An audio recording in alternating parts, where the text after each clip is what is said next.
Guys. Okay, so I'm just kind of sitting here. I've been going back through videos and watching things I haven't watched, and um, I really love it. I love getting to hear what people think because I am realizing I'm really sad. We have our North Dallas critique group, and we haven't met in a long time, and I feel bad because I haven't organized any kind of meetings.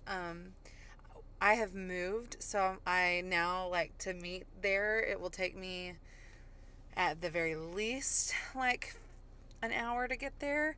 And so, but they're my people. And so, I'm hoping that once summer gets here that I can figure some stuff out. Sorry, gotta fix my bangs real quick.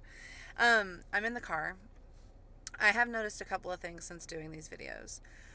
I'm trying to be outside more. I really like to be outside. It just makes me happy.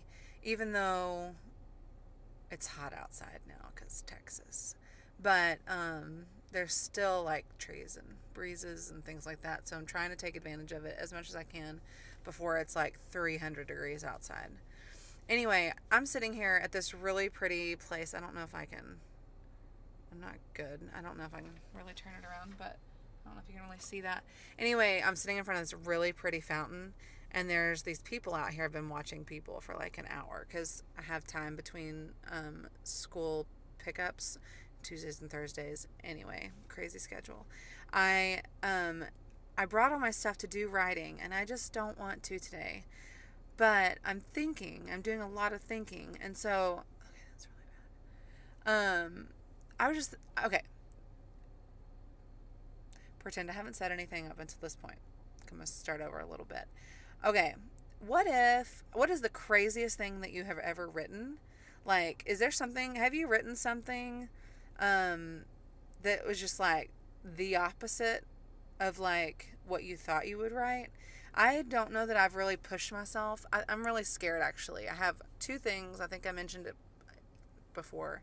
I have two things that I need to write that are going to kind of require a lot of emotional energy from me that I'm not ready for, but it's there, it's in my mind, and I just know that if I can do it, that it's going to be really good and it's going to be worthwhile.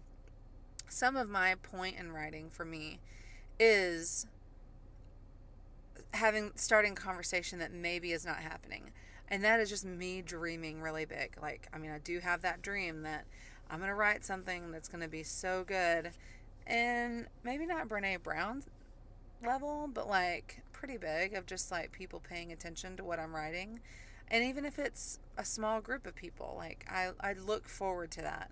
Like I look forward to opening up a conversation for people I don't know, and having thoughts with people and really putting that out there into the world. That's kind of, I don't know, I'm not saying that in the best way, but anyway, so I was just in watching people and watching y'all's videos and stuff, I was just thinking and I kind of want to challenge us, like in your writing, and then like in the next couple of days, I want you to challenge yourself. The things that you might write, consciously think of the opposite and see what kind of story that makes. I don't know. I kind of want to try that out for myself and then see how that goes. Wow, the time really does go by quickly. I feel like I barely said anything and it's already time. Anyway, the other thing is, what was the other thing?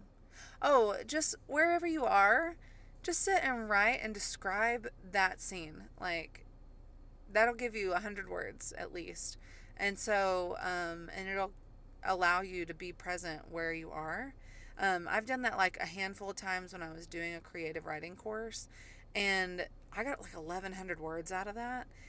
And then on another assignment, I got one of my favorite little short stories. So I just want to challenge y'all those two things. Sit and begin to write something, but intentionally write the opposite. So if it's a happy story, write a really sad story. And that's very simplistic. I'm putting it very simplistically, but just see how that goes. And then the other thing is just sit and take in your surroundings and write it and see what kind of story comes from it. I had written a short story about this lady who had moved to town, and was like trying out a yoga class, and so I described the yoga class, which was, it's one of my favorites. It's one of my favorite short stories that I've written. And then she is talking to her brother and gets wrapped up in a phone cord and falls out the window. And while she's dangling out of the window, she recalls something that her yoga instructor said about letting go. And she's like, oh, that's what you meant. So anyway, I hope that you guys have a great day. And I hope that your words today are better than they were yesterday and that they're more than they were 2 weeks ago. All right. Bye.